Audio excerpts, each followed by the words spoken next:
غم نہ کھاؤ اس کا جو تمہارے ہاتھ میں نہیں ہے، ولا تفرحوا بما آتاکم، اس پر خوش نہ ہو جو تمہیں ملا ہے۔ یعنی کبھی ایسا ہوتا ہے کہ تمہیں اللہ تعالیٰ دے کے آزماتا ہے اور اس نے پہلے لکھ دیا ہوا ہے تمہارے لیے، تو جب تم اس بات پہ یقین رکھ لو گے کہ تمہارا مقصوم تمہیں ملے گا، تو جو نہیں ملے گا اس پہ تم دکھی نہیں ہوگے کہ میری قسمت میں تھا ہی نہیں، اور جو تمہیں ملا ہے اس پہ تم غرور اور تکبر میں نہیں آؤ گے، اس لیے کہ تم کہو گے یہ میرے مالک نے لکھا ہے، ورنہ تم کہو گے یہ میری تگ و تاز کا نتیجہ ہے، یہ میں نے محنت اتنی کی، اس کا نتیجے میں یہ ملا۔ اللہ فرماتا ہے یہ سب اس نے لکھ رکھا ہے تمہارے لیے، اس لیے تمہیں ملے تو تکبر میں نہ آنا، تمہیں نہ ملے تو تم تعصف میں نہ چلے جانا۔ اس لیے اس نے سارے فیصلے پہلے کر دیے اور تمہیں بتا دیا ہے کہ تمہارے لیے جو مقسوم ہے وہ تمہیں اللہ نے عطا کر دیا ہوا ہے، نہیں ملنا ہے تو تم الٹی چھلانگے بھی لگا لو تو وہ نہیں ملے گا۔ تقدیر پر ایمان لانے کے لیے اس لیے زور دیا گیا ہے، اور ہمیں اپنی اولادوں کو، اپنی نسلوں کو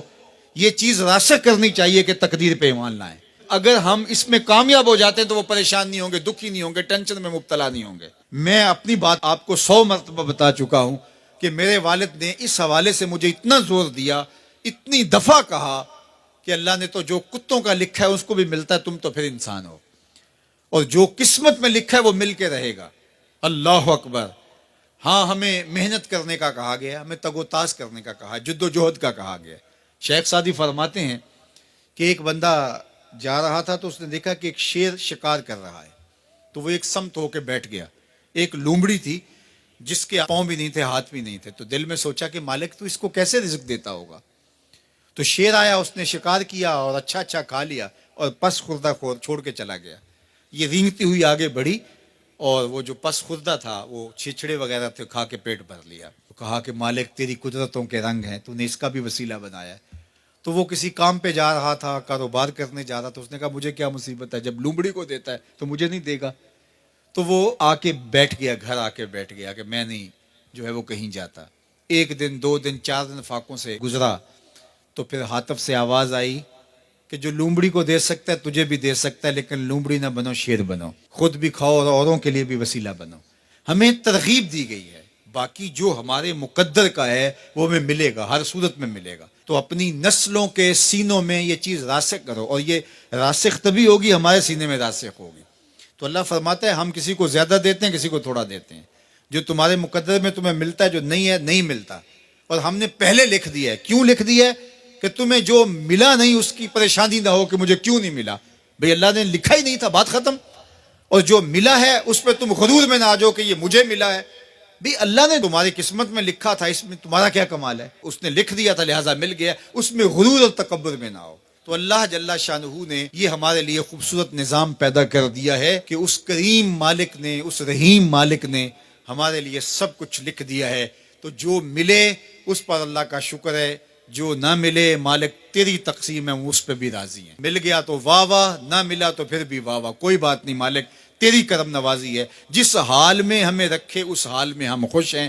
یہ اگر میرا اور آپ کا مزاج بن جاتا ہے تو زندگی سوکھی ہو جاتی ہے۔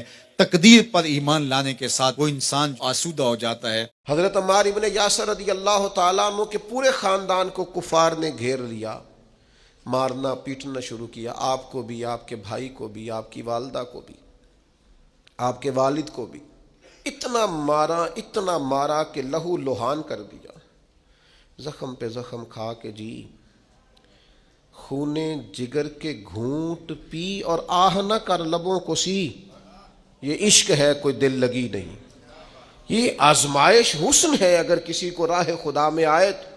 سیدنا عمار ابن یاسر کی والدہ کو اس طرح مارا کہ ان کی ایک ٹانگ ایک اونٹ کے ساتھ باندھ دی، دوسری کے ساتھ باندھ دی، اور پھر ان کو نیزے مارے حتیٰ کہ 2 حصوں میں کٹ گیا وجود، اور وہ باہمت خاتون درد سہتے سہتے اپنے رب کے حضور حاضر ہو گئی۔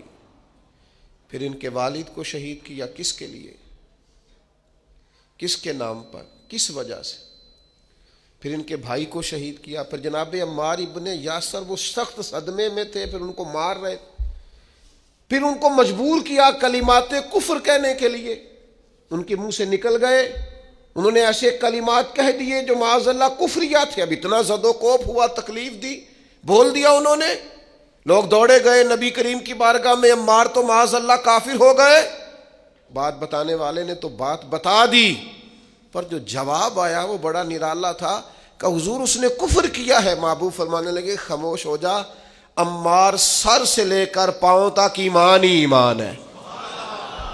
فرمایا ایمان تو اس کے خون کے اندر، اس کے وجود کے اندر، اس کے لہو کے اندر، جسم کے اندر سرایت کر گیا ہے ایمان. اور جس کے سینے میں، گوشت میں، لہو میں سرایت کر جائے وہ کیسے کافر ہو سکتا ہے؟ لیکن چونکہ انہوں نے مجبوراً یہ کہا تھا، پھر وہ خود دوڑے ہوئے آئے. عرض کی یا رسول اللہ پتہ نہیں کیا حال کر دیا کہ میرے منہ سے کلمات نکل گئے. محبوب فرمانے لگے تو کلمات کی چھوڑ، دل کی بتا، دل کی بتا، تیرے دل کی کیفیت کیا ہے؟ عرض کی یا رسول اللہ دل تو ہر لمحے کے لیے ایمان پر مطمئن ہے. تو محبوب نے فرمایا کوئی بات نہیں، پھر جان بچانے کے لیے ایسا کرنا پڑے تو حرج. کوئی ڈٹ جائے نہ کفر کرے تو اعلیٰ شہید ہے، لیکن اپنی جان بچانے کے لیے کسی نے مجبور ہو کر صرف زبان سے یہ کلمات کہہ دیے تو حرج. حضرت عمار کا مسئلہ تھا نا، ایک ایماندار کا مسئلہ تھا نا، اور بندہ وہ ہے جس کی رضا رب کی رضا، جس کی ناراضگی رب کی ناراضگی. تو سرکار نے تو بیان کاری دیا، لیکن میرے مالک نے کرم فرمایا اس بات کا قرآن میں بیان فرما دیا. سورہ نحل دیکھیے، ارشاد فرمایا اللہ تعالیٰ نے، فرمایا من کفر باللہ من بعد ایمانہ، جو بھی اللہ کے ساتھ کفر کرے ایمان لانے کے بعد، الا من اکرہ، مگر وہ جو مجبور کیا جائے، وقلبہ مطمئن بالایمان، لیکن اس کا دل ایمان پر مطمئن ہو. مطمئن بالایمان، دل ایمان پر مطمئن ہو، لیکن مجبور کر دیا جائے اللہ کے ساتھ کفر کرنے پر، تو اس بندے پر کوئی حرج. ہاں حرج کس پر ہے؟ وَلَٰكِن مَّن شَرَحَ بِالْكُفْرِ صَدْرًا، جس کا سینہ اگر کفر کے لیے کھل گیا، مرتد ہو گیا اور جان بوجھ کر کفر کیا، تو فَعَلَيْهِمْ غَضَبٌ مِّنَ اللَّهِ، یہ لوگ اللہ کے غضب کے سزاوار ہیں. اور فرمایا وَلَهُمْ عَذَابٌ عَظِيمٌ، ان کے لیے بہت بڑا عذاب ہے. لیکن جو مجبور کیا جائے، معنی کیا ہے؟ اس آیت کا معنی کیا ہے؟ مفسرین فرماتے ہیں یہ چونکہ حضرت عمار کے بارے میں آئے تو اس کا معنی یہ ہے کہ رب فرماتا ہے عمار نے کفر نہیں کیا، وہ مجبور کیا گیا تھا. اس کی گواہیاں اللہ کا قرآن بیان کرے. کیا وہ لوگ اس قابل نہیں ہیں کہ ان کے نام پر جان واری جائے؟